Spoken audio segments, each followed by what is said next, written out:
Bonjour à tous. Je vais vendre mon appartement et je partage avec vous mon parcours dans ce projet.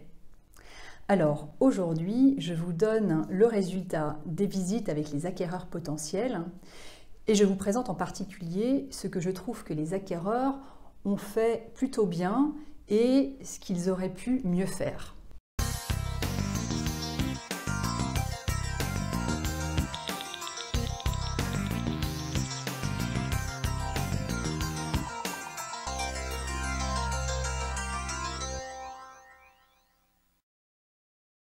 Commençons par ce que les acquéreurs ont plutôt bien fait. Moi, en tant que vendeur, évidemment, ce qui m'intéresse, c'est de trouver rapidement une personne qui va me prouver sa motivation et sa capacité à financer le bien que je vends. Évidemment, mon intérêt, c'est de vendre rapidement et surtout, c'est d'éviter qu'un acquéreur se précipite et revienne sur sa décision avant de signer le compromis, voire quelques jours après la signature du compromis.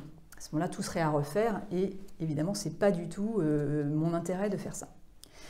Donc, je fais visiter le bien en le montrant sous son vrai jour et surtout en évaluant les capacités de l'acquéreur potentiel à mener le projet jusqu'au bout.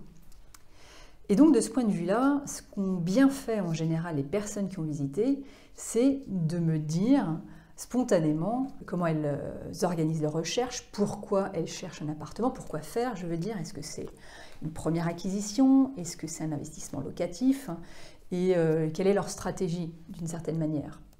Ça m'a intéressé de savoir les personnes qui avaient déjà visité plusieurs biens, ce qu'elles en avaient pensé, pourquoi elles s'étaient positionnées ou pas positionnées.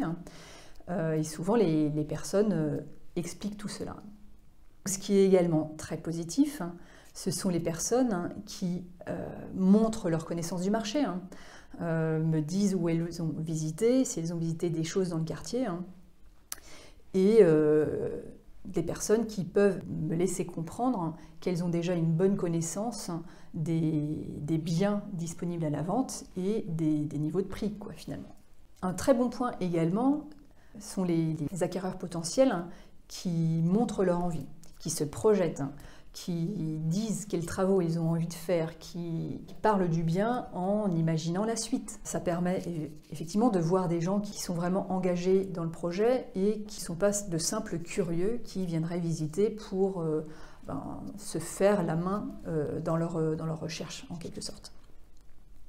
Donc voilà, et enfin, un autre élément qui m'a particulièrement séduite, c'est évidemment la réactivité des personnes. Les rendez-vous se sont pris très rapidement.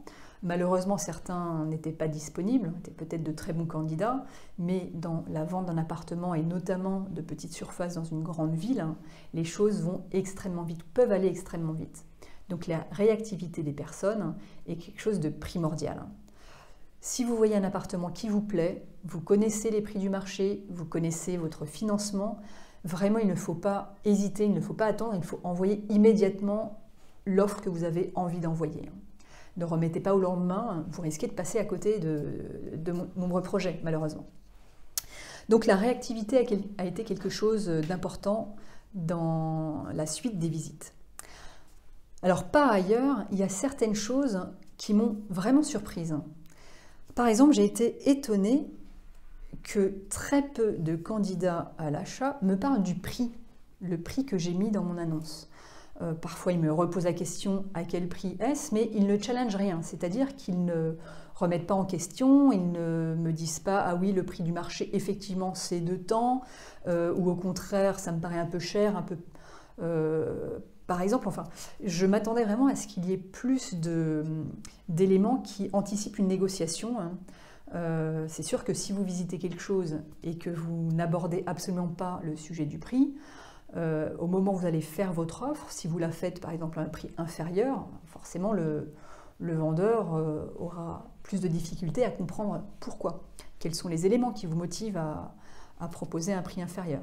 Quoi qu'il en soit, personne ne m'a demandé si c'était négociable, si c'était mon dernier prix. Et donc on est parti réellement sur le prix de mon annonce sans le remettre en question. Donc ça c'était franchement quelque chose qui m'a étonnée.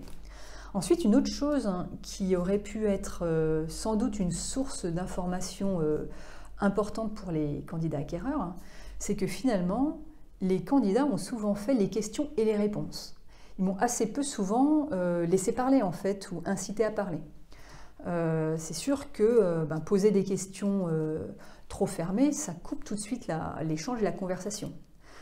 Par exemple, ils n'ont pas cherché vraiment à apprendre des choses au niveau de la copropriété. Pourtant, c'est quand même assez primordial quand on achète un appartement dans une copropriété, savoir qui sont les copropriétaires, par exemple, comment se passe les AG, ce qui aurait pu déjà être discuté, et les éventuelles difficultés qu'on peut avoir. Donc là aussi, ça m'a quand même surprise parce que c'est des éléments qui sont importants pour ensuite la vie de l'appartement, la vie du projet que l'on a dans l'achat de cet appartement. Donc voilà, c'est pas qu'il y a eu peu de discussions, mais c'est qu'il y a eu assez peu d'échanges, c'est-à-dire qu'on m'a fait peu parler en fait. On m'a peu posé de questions, hein. Les gens étaient plutôt là dans le constat et dans finalement le visuel des choses et des lieux qui leur étaient présentés. Voilà donc, malgré ces petits désavantages, j'ai été également très heureuse de recevoir extrêmement rapidement plusieurs offres. Et je vous reparlerai de ces offres dans un prochain message. Mais sachez que la vente est plutôt bien engagée. Voilà, un autre élément de surprise, c'est la rapidité à laquelle ça peut aller. Alors, est-ce que c'est un signe que mon appartement n'avait pas été mis à un prix suffisamment élevé ? Je pense que les prix, c'est vraiment l'offre et la demande. Mon étude de marché me confortait dans l'idée du tarif. Donc, je suis plutôt partie de l'idée que, au contraire, je suis au bon prix, au bon moment. Et j'aurais peut-être pu augmenter de quelques milliers d'euros, sait-on jamais. Mais la rapidité à laquelle les choses se font, pour moi, compense largement cet écart potentiel de prix que je ne connaîtrai d'ailleurs jamais. Voilà, je vous souhaite à présent une bonne continuation et je vous dis à bientôt pour la suite de ce projet. Au revoir.